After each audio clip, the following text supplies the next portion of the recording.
COA report, P254M went to error-filled textbooks.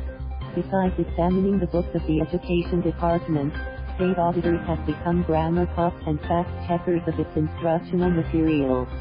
The Commission on Audit, COA, said learning materials of the Department of Education, DepEd, worth P254.253 million for grade 3 pupils were riddled with errors despite the department's 3-step review process. The materials include those for Araling, Panlipunan, Science and English, the COA said in its 2018 audit report. The existence of error-filled learning materials is an indication that the meticulous checking, review and evaluation processes of the manuscripts were not undertaken by the concerned police before left-square bracket their right-square bracket mass production, it said. In the report, the COA also said it found that the DepEd had an alarming number of undistributed instructional materials worth P113.708 million. The instructional materials were procured as buffer stock from 2014 up to 2017, but as of 2018, some 3.4 million copies intended for public schools nationwide remained unused and idle in 5 DepEd warehouses. 1,308 errors. Citing Calipjo Go's letter to the editor in the Inquirer in 2018, the COA said the grade 3 Araling Panlipunan learners material, written by Manalo, Capunitan, Galarosa and Sampang, had a staggering 1,308 errors. The audit body said that the 363-page grade 3 English learners material, written by 15 authors, contained 430 errors. The 185-page grade 3 science learners material, which was written in Filipino, was found to have 317 errors, an average of 1.7 errors per page.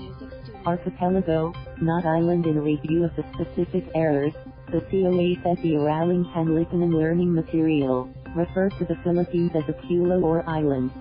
The Philippines is not an island, but rather an archipelago made up of more than 7,000 islands. The same textbook also said that the Philippines rested on top, nakatungtong, of the Pacific Ring of Fire, when it should have stated that the country was inside, nakapaloob, the Pacific Ring of Fire. It claims that the provinces of Bataan, Aurora and Zambales were surrounded on all sides by the sea, but the COA refuted that, saying neither Aurora nor Zambales was an island. Mercury, not water. The science learning material referred to the liquid in a thermometer as water, pupils. Former Education Secretary Armin Luistro had approved the P254.253 million contracts for the materials, which were delivered between 2015 and 2016, according to the audit body. Aside from errors, state auditors pointed out that the materials had wrongly used words, and also grammatical and factual mistakes.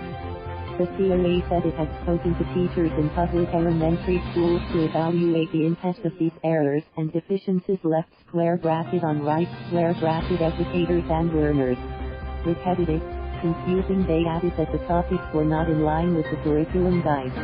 Due to the poor quality of the learning material, teachers have opted to use older reference textbooks that were in accordance with the previous curriculum, according to the COA. Moreover, the educators used supplemental resources, such as books from private schools and internet source materials. To their mind, the poor quality and the confusing sequencing of the topics are indicative that there were several writers who co-authored the materials without proper coordination and review process, the COA said. Correct errors. The audit body immediately ordered the DepEd to evaluate the errors in the learning materials and to act immediately to correct those currently circulating in public schools as the main reference for learners and teachers. It also directed the department to improve and strengthen the process of review, scrutiny and evaluation of instructional materials before publication and distribution to students to ensure the adoption of error-free instructional materials. For its part, the DepEd said its Office of Undersecretary for Curriculum and Instruction's Bureau of Learning Resources has since conducted a series of workshops on the development of handbooks on learning resource processes, which included quality assurance. idle supplies, but the COA said the DepEd had procured too many materials that it failed to use. It noted that since 2014, only 23% of the total number of materials delivered to the DepEd has been distributed. The audit team has given emphasis in reiterating the observations and recommendations in previous years, and may consider these procured and undistributed/unutilized buffer stocks as wastage of government resources, the COA said. Fire hazards. The COA said the warehouses were maintained poorly and that the buffer stock was not properly arranged due to lack of storage plan and equipment for handling materials. These are not well maintained, dirty, and full of dust and spider webs. The warehouses are not well ventilated due to the absence of exhaust fans or insulation materials that will prevent fires, the report said. It said the warehouses were not properly lighted since the power supply/electricity was cut off for non-payment of electric bills. The ceilings and windows are dilapidated and provision for security mechanism is inadequate. The audit agency directed the Education Department to explain the large number of learning materials that remained undistributed and stored in the 5 warehouses, or risk receiving a notice of disallowance. It told the DepEd to revisit its existing guidelines on the procurement of instructional materials. Thank you for watching. Please subscribe.